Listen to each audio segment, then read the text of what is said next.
Hello student, मैं निदर्शन मंडल RVM CAD में सीएनसी राउटर और आर्टकैम का ट्रेनर हूँ। ये जो हम पीछे देख रहे हैं सीएनसी राउटर मशीन, ये 4 एक्सेस सीएनसी राउटर मशीन है क्योंकि इसमें 4 मूवमेंट है, 4 एक्सेस में मूव करता है मशीन। सबसे पहले एक एक्सेस जो लेफ्ट राइट मूव करता है, उसके बाद आता है वाई एक्सेस, आगे से पीछे के साइड मूव करता है, और एक थर्ड एक्सेस आता है जो ऊपर से नीचे की तरफ जाता है, जेड एक्सेस। इसके बाद रोटरी का और एक्सेस रहता है जिसमें हम जो लेग का डिजाइन रहता है, पहिया का डिजाइन रहता है, उसको बनाते हैं रोटरी एक्सेस में। तो उसके बाद इस पे आता है एक कंट्रोल पैनल। कंट्रोल पैनल के अंदर इसका जितने भी ड्राइवर्स है, जितने भी इसका कंट्रोलर का सर्किट है, सब इसके अंदर रहता है। ये आता है इसका टिच पैनल या डीएसपी कंट्रोलर, जिससे हम पूरे इतने मशीन को इससे कंट्रोल करते हैं। तो इसमें आपको कीबोर्ड मिलेगा जिससे की का यूज करके आप इसके अंदर प्रोग्राम या मॉडिफिकेशन कर सकते हो। जैसे इस पे अभी दिखा रहा है ऑल एक्सेस होम, तो इसका मतलब है मशीन अभी भी पोजीशन में है, तो मशीन का होम पोजीशन नहीं है। अगर मैं ऑल एक्सेस होम पे मशीन को ओके करता हूं तो मशीन अपना होमिंग पोजीशन या तो रिप्लेस पोजीशन में आ जाएगा। देख सकते हैं हम एक एक्सेस वाई एक्सेस का मूवमेंट करते हुए मशीन अपना होमिंग पोजीशन में आ रहा है। तो किसी भी मशीन पे किसी और कॉर्नर पे भी होमिंग एक्सेस हो सकता है। जो मशीन है, इस मशीन में होमिंग कॉर्नर इस पॉइंट पे है, तो मशीन इस पॉइंट पे आ गया। इसके बाद अगर मशीन को हमें मूवमेंट डायरेक्शन में कराना है किसी भी एक्सेस में, उसके लिए इसमें की लगा हुआ है। जैसे एक्स प्लस करना है तो एक्स पॉजिटिव डायरेक्शन में मूव करेगा। अगर मैं मशीन को वाई एक्सेस को पॉजिटिव डायरेक्शन में मूव कराता हूं तो मशीन आगे से पीछे के साइड चलेगा।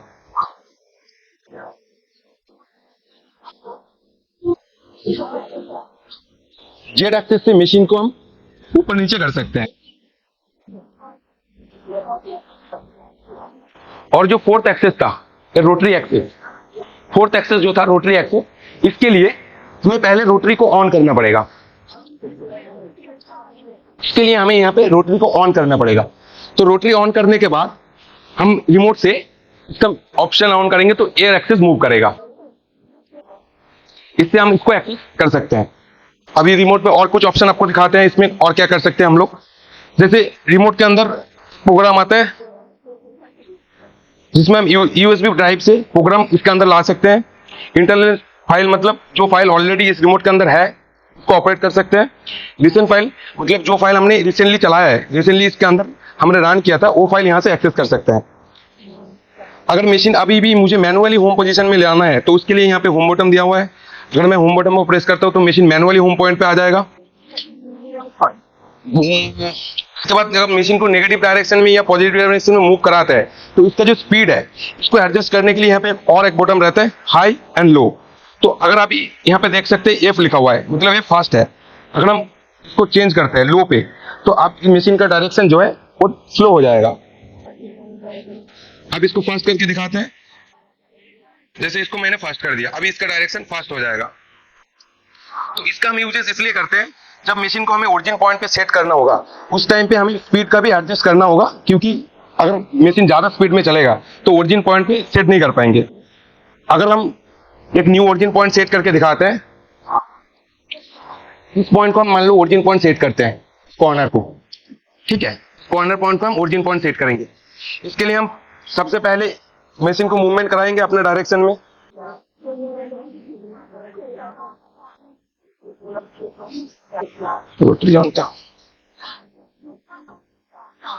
यहाँ पे हम ओरिजिन पॉइंट सेट करेंगे। इसके लिए सबसे पहले मशीन को हम होम से चेंज कर लेते हैं। ऑल एक्सेस होम करवाना है हमें मशीन को। मशीन अपना होम पोजीशन में अभी है। इसके बाद मशीन को हम मूवमेंट करेंगे वाई पॉजिटिव डायरेक्शन में, क्योंकि जो होम पोजीशन होता है वो हमेशा नेगेटिव डायरेक्शन में रहता है। ओनली जेड का जो होम पोजीशन है वो प्लस डायरेक्शन में है। बाकी जितने भी एक्सेस है, सब एक्सेस का जो होमिंग रेफरेंस पॉइंट है वो नेगेटिव में है। तो अगर मैं मशीन को होमिंग से कहीं पे लेके चल रहा हूँ तो उसके लिए हमें पॉजिटिव डायरेक्शन में जाना पड़ेगा। अगर मैं मशीन को वाई की साइड में लेता हूँ तो वाई पॉजिटिव, अगर मशीन को एक्स की साइड लेता हूँ तो एक्स पॉजिटिव। अभी मुझे मशीन को वाई पॉजिटिव करना है तो वाई पॉजिटिव में चला गया। उसके बाद हमें मशीन को एक्स पॉजिटिव करना है तो एक्स पॉजिटिव डायरेक्शन में आ गया। अभी जैसे इसको मेटेरियल के साथ टच कराना है, इसके लिए हमको क्या करना पड़ेगा, जेड को नेगेटिव डायरेक्शन में लाना पड़ेगा। तो जेड को हम नेगेटिव डायरेक्शन में लाते हैं। इसके बाद हम इसका स्पीड जो है, इसका जो स्पीड है हम इससे लो पे कर देंगे। यहाँ पे लो करते ही स्पीड हमारा लो शो कर रहा है। तो इसके बाद हम धीरे धीरे करके मशीन को नीचे करेंगे, थोड़ा पॉजिटिव, फिर वाई पॉजिटिव, ऐसा करके हम मशीन को अपना रिफ्रेश पॉइंट या तो ओरिजिन पॉइंट पे लेके आएंगे। इसके बाद मशीन को तो मैं यहाँ पे सेट कर दिया, लेकिन मशीन को हमें पता नहीं है कि ये रिफ्रेश पॉइंट है या तो ये ऑफसेट है या ओरिजिन है, ये पता नहीं है। इसके लिए मशीन को हमें इस बटन को प्रेस करना पड़ेगा, एक्स और वाई का वैल्यू 0। तो मशीन को पता चला गया कि ये वैल्यू यहाँ पे 0 है, मतलब मेरा रिफ्रेश पॉइंट या ओरिजिन पॉइंट यहाँ से है। अब मशीन को पता है जेड का पोजीशन क्या है। जेड का पोजीशन मतलब मटेरियल को जो टच करके रखा है वो पोजीशन के लिए हम जेड को 0 करेंगे। तो मशीन अभी जो मटेरियल का टॉप सरफेस है इसको 0 मानेगा। अगर मैंने 15 mm डेप्थ में कुछ काटिंग करना है तो 0 से 15 mm नेगेटिव भी चलेगा। अगर मशीन में मैंने कोई x बराबर या y बराबर जो डायरेक्शन हो तो वो x बराबर y बराबर ऐसे मूवमेंट करके चलेगा, ठीक है। रिमोट में जैसे और कुछ ऑप्शन आता है जैसे मेनू, तो मेनू से हम क्या कर सकते हैं, मशीन का सेटअप कर सकते हैं। इसमें सेटिंग के लिए और भी ऑप्शन है। ऑपरेट फाइल के अंदर हम कोई भी फाइल अगर पेन ड्राइव से लेते हैं, यहाँ से पेन ड्राइव लगा सकते हैं। जो आर्टकैम के अंदर हम फाइल प्रोग्राम बनाते हैं वो पेन ड्राइव पे कॉपी करना है, उसके बाद हमें यहाँ पे लाना होता है। तो यहाँ पे पेन ड्राइव लगाने के बाद पेन ड्राइव को ऑपरेट करने के लिए हम ऑपरेट फाइल के अंदर आते हैं। तो यहाँ पे हमारे पास ऑप्शन आएगा जैसे copy file, delete file, view file, pro information. Pro information मतलब प्रोग्राम का इन्फॉर्मेशन। तो पेन ड्राइव की जो फाइल है उसको कॉपी करके रिमोट के अंदर लाने के लिए कॉपी का यूज करेंगे। डिलीट फाइल के यूज जो फाइल ऑलरेडी डिवाइस के अंदर एग्जिस्ट करता है, मतलब रिमोट के अंदर ऑलरेडी एग्जिस्ट करता है, उसको डिलीट कर सकते हैं। व्यू फाइल से हम पेन ड्राइव वाला फाइल भी व्यू करके देख सकते हैं, और जो रिमोट के इंटरनल स्टोरेज में फाइल है उसको भी व्यू करके देख सकते हैं। तो सबसे पहले कॉपी पे हम क्लिक करेंगे तो यहाँ पे दिखाएगा यूडिक्स फाइल, मतलब जो यूएसबी डिस्क फाइल है उसको रीड कर सकते हैं। यहाँ से बैक करने के लिए हमारे पास रहता है स्टॉप या कैंसिल बटन। इसके बाद डिलीट के अंदर हम देखेंगे तो डिलीट के अंदर ऑप्शन आता है इंटरनल फाइल। इसके अंदर आपको यूएसबी फाइल का ऑप्शन नहीं मिलेगा, क्योंकि डिलीट से हम इंटरनल फाइल ही डिलीट कर सकते हैं, यूएसबी के अंदर जो फाइल है वो डिलीट नहीं कर पाएंगे। फिर बैक चलने के लिए हम येलो बटन या तो स्टॉप बटन में क्लिक करना है। व्यू फाइल के अंदर देखते हैं, व्यू फाइल के अंदर आपको मिलेगा USB disk, internal file and recent file. तो यूएसबी डिस्क फाइल मतलब जो आपका पेन ड्राइव लगा हुआ है उसका फाइल यहाँ पे व्यू करने के लिए।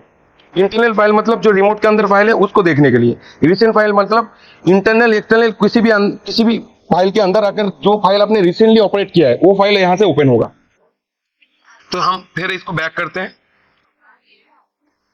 सबसे बैक करते हुए अगर ये वाला पेज आपको आता है जिसमें मेनू, एक्स वाई का वैल्यू और कंटिन्यू लिखा आता है, ये होता है इसका डेस्कटॉप व्यू, मतलब ये इसका होम पेज है। होम पेज पे आने के बाद यहाँ पे आपको मूड मिलेगा, इस पे आप स्टेप कर सकते हैं। स्टेप करने से क्या होगा, मशीन का जो मूवमेंट है वो स्टेप वाइज मूव कर रहा है। देखो अगर हम फास्ट कर देते हैं फिर इस पे चेंज करते हैं वाई को, देखो एक स्टेप में प्रेस करके होल्ड करेंगे तो फिर भी ये स्टेप में चल रहा है, स्टेप बाय स्टेप। कैमरे में इतना अच्छा से दिखाई नहीं देता है तो वो फिर आप अगर फील कर सकते हो तो यहाँ पे देखोगे कि स्टेप बाय स्टेप चल रहा है। अगर इसको हम चेंज करते हैं मूड को, डिस्टेंस, तो हम यहाँ पे डिस्टेंस डाल सकते हैं क्योंकि मशीन को कितना डिस्टेंस में मूव कराना है। इसका करने से पहले सेफ्टी के लिए हम पहले जेड को थोड़ा ऊपर कर लेते हैं। अब मोड में हम चलते हैं, स्टेप मैंने देखा। इसके बाद डिस्टेंस में 100 डाला हुआ है, तो इसको ऑल्टर करने के लिए ये वाला बटन आता है, डिलीट, रन, पॉज। कोई भी मॉडिफिकेशन करना है तो ये ऑल्टर का काम भी इसी बटन से होगा। तो इसमें एडिट करेंगे तो ये वैल्यू यहाँ पे पुट करना पड़ेगा नंबर की यूज करके। जैसे मैं यहाँ पे डालता हूँ 12, नहीं तो 120 कर देता हूँ, पता चलेगा 120 से। 120 करने के बाद ओके, फिर ओके, ऐसे करके वो 120 मूव करता है। अभी मैं डिस्टेंस चेंज करके 200 कर दिया। अभी जैसे वाई प्लस करता हूँ तो 200 mm तक जाके फिर रुकेगा। अगर मैं एक्स को पॉजिटिव करता हूँ तो 200 mm जाएगा फिर रुकेगा। जेड को कर सकते ऊपर, तो जेड ऊपर 200 mm जाएगा फिर रुकेगा, और 200 mm, नेगेटिव में 200 mm, नेगेटिव में 200 mm। इसको हम चेंज भी कर सकते हैं। जैसे फिर डिस्टेंस वाला मूड पे चलते हैं, पहले मशीन को मैं ओरिजिन पॉइंट पे लेके चलते हैं। इसके बाद मूड, स्टेप, डिस्टेंस में हम यहाँ अभी थोड़ा कोई फिगर डालते हैं जो 1000 के ऊपर है, 1000 ही कर दिया। उसके बाद ओके। अब मुझे अगर मशीन को मूव कराना है डायरेक्शन में, फिर मशीन को होम पोजीशन में लाना है, ओरिजिन पे मशीन आ गया, डिस्टेंस 1000, अभी मशीन 1000 पे मूव करेगा।